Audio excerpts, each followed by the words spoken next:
40年以上の歴史を積み上げてきたガンダムシリーズの裏側には、公式記録から制作現場の逸話まで多様なエピソードが存在しています。おなじみの機体カラーに隠された意外な理由や、当時の制作環境ゆえに生まれた設定、そして監督たちの葛藤が生んだネーミングの真実など、その内容は驚きの連続です。そこで今回は独自にソースを確認できた話だけに絞ったガンダムのトリビア7選を紹介させていただきます。シャアザクがピンク色である本当の理由。シャア・アズナブルのザクといえば、赤よりもピンクに見える機体色が特徴的です。赤い彗星の異名を持つにもかかわらず、ピンク色っぽい機体色を採用していることに違和感を覚えた方もいるのではないでしょうか。初代ガンダムでは宇宙空間での爆発の演出もピンク色になっているので、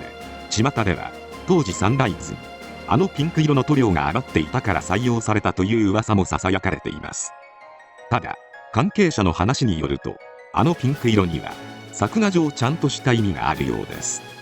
シャア・アズナブルが機動戦士ガンダムの作中で最初に登場していたピンクのザク2、通称シャアザク。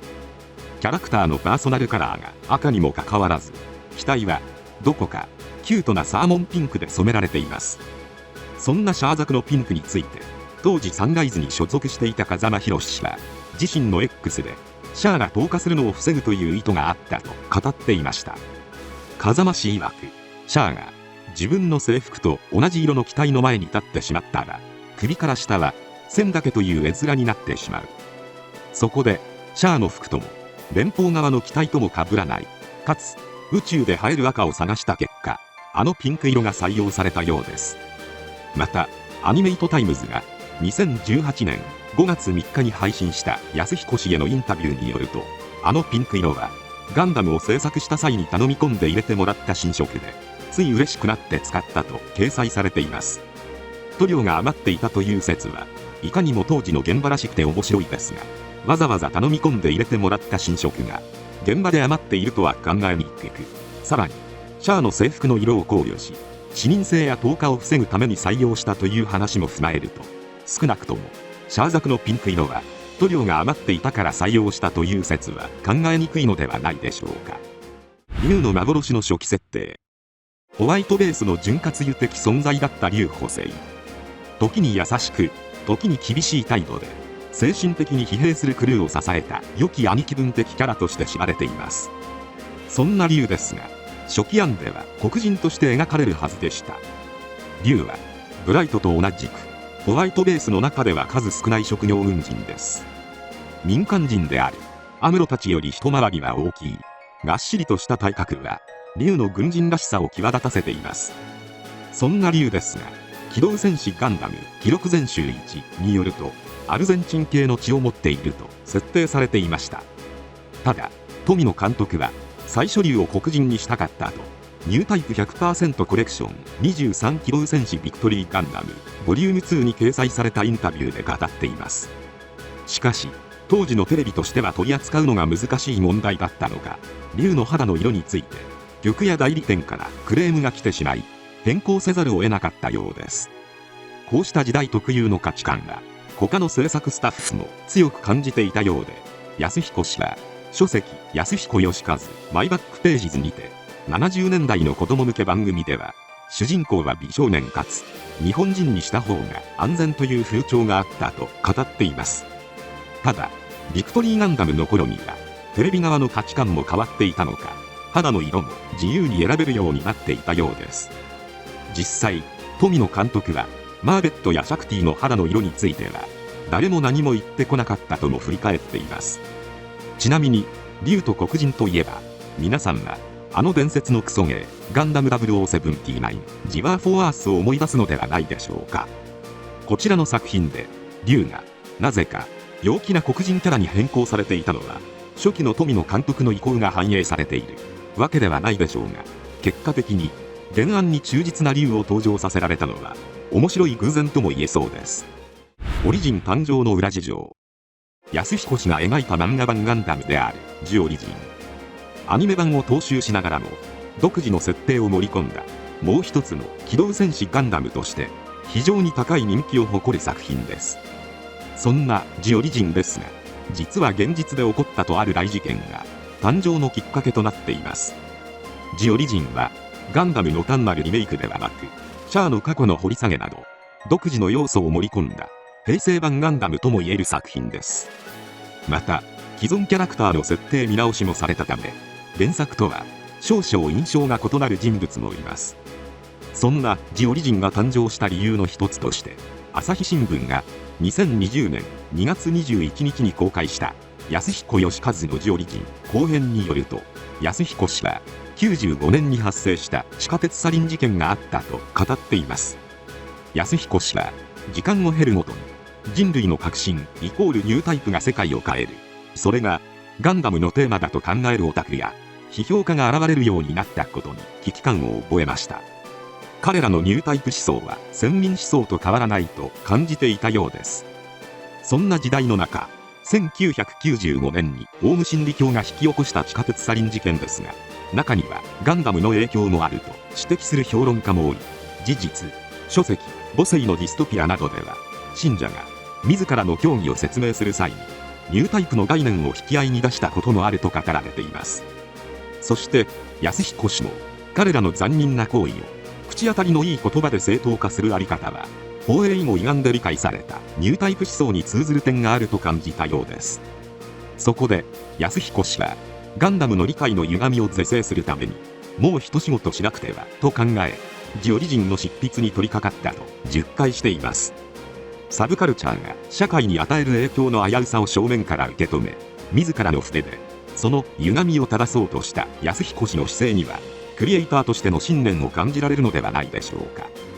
ガンダム50周年では初代機動戦士ガンダムがリメイクされますが、そちらでは今の時代に合わせた観点から何かしらの修正が入る可能性もありそうです。シャア専用リック・ディアスが存在しない理由。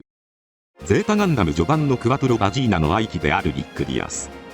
彼の正体が赤い彗星ことシャア・ズナップルの愛機であると一目でわかる真紅のカラーリングが特徴的です。そんなリック・ディアスですが、この機体名はリック・ディアス。リック・ディアス、シャア専用機ではありません。赤というシャアらしい特徴を持ちながらも、シャア専用機とはされていないのです。この理由として、もともと量産機とは別にシャア専用機が登場する予定でした。ガンダムシリーズにおいて専用機といえば角が施されたり形状が一部変更されたりするのがお約束です。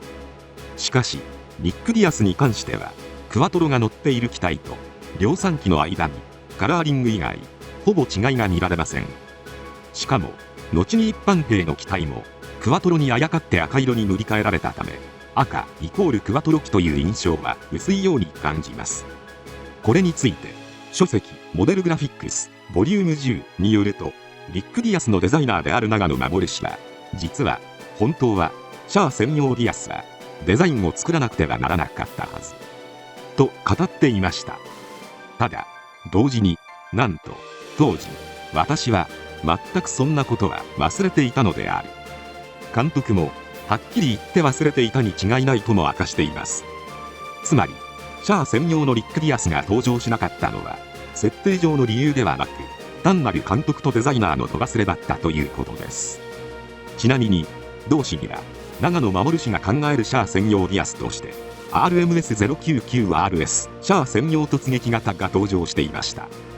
量産機に比べてはるかに大型化した背部のバインダーのおかげで一目で専用機とわかるオーラが漂っていますね。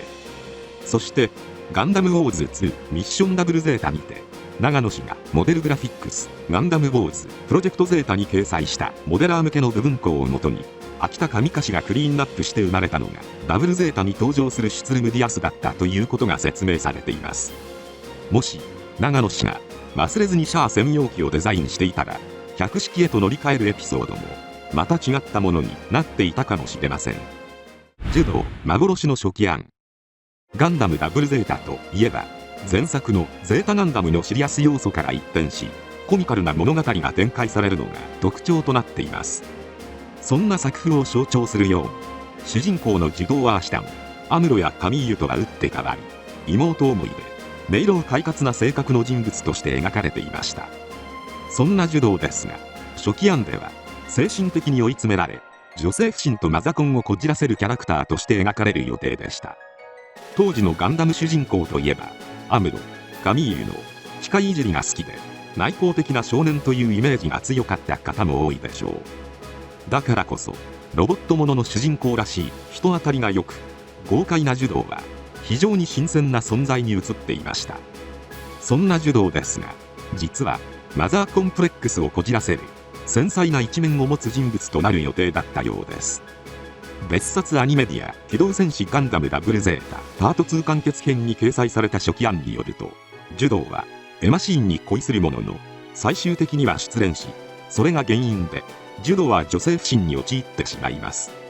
さらに柔道はマザーコンプレックスをこじらせてしまい、ルーレカのような若い女性からの行為も受け入れられなくなってしまうのです。お気づきだろうか。エマはゼータガンダム終盤で死亡した人物。しかし初期案では柔道はエマシーンに失恋する。つまりエマは生存し、ダブルゼータでも引き続き登場する予定だった人物なのです。ただ最終的にダブルゼータが明るいガンダムとして制作されることになったため、柔道は妹思いで活発な少年へと様変わりし、エマはゼータで退場しています。もし初期案のまま女性不信でマザコンという設定が採用されていたら、その後の宇宙世紀の雰囲気も柔道というキャラクターの評価も今とは全く別のドロドロとしたものになっていたかもしれません。ただそうすると偏見艦長とエマが生きていたかもしれないので、なんとも複雑なところです。富野監督がダブルゼータに込めた狙い。ダブルゼータは前作ゼータに比べて明るい作風を目指して作られた意欲作です。前作が陰鬱なラストを迎えた分、コミカルな描写も目立ち、ガンダムの転換点を意識させられます。そんなダブルゼータですが、富野監督としては自分以外でもガンダムを作れるようにする下地作りという意図もあったようです。ダブルゼータは従来のガンダムの型を破るような明るくパワフルな少年たちの群像劇として描かれました。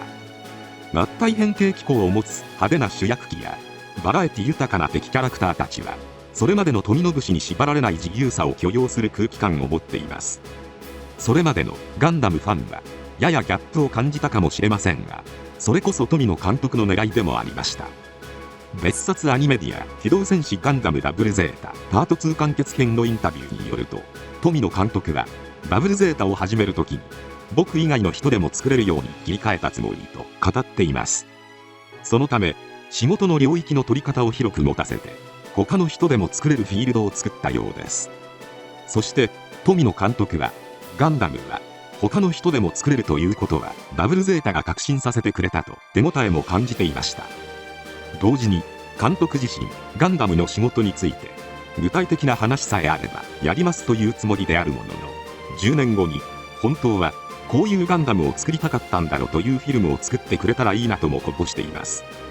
そして本作から3年後に富野監督以外の方が手がけた初の映像作品としてポケットの中の戦争が登場。ザクがガンダムを倒すという衝撃の展開を筆頭に全く異なる斬新な発想でガンダムの世界を変えた G ガンダムが生まれるなど、ガンダムワールドは果てしない広がりを見せるようになりました。そして10年どころか約40年経った現在でもガンダムが生まれ続けています。現在富野監督が思う本当はこういう作品がやりたかったんだろうという作品が生まれているのかは分かりません。それでも富野監督の未来のクリエイターが叩きつけた挑戦状とエールがガンダムシリーズを拡大させ続けているという事実は疑いようもないでしょう。富野監督がビクトリーガンダムへの評価を改めた理由。ビクトリーガンダムといえばシリーズ屈指の残酷な描写や薄すぎる展開でファンの間でも好みが非常に分かれる作品となっています。そんな本作、富野監督としては褒められた作品ではないと感じていたようで、かつては見られたものではないとも発言していました。しかし現在では富野監督も心変わりしたようで、ビクトリーガンダムに対する評価を改めています。富野監督は以前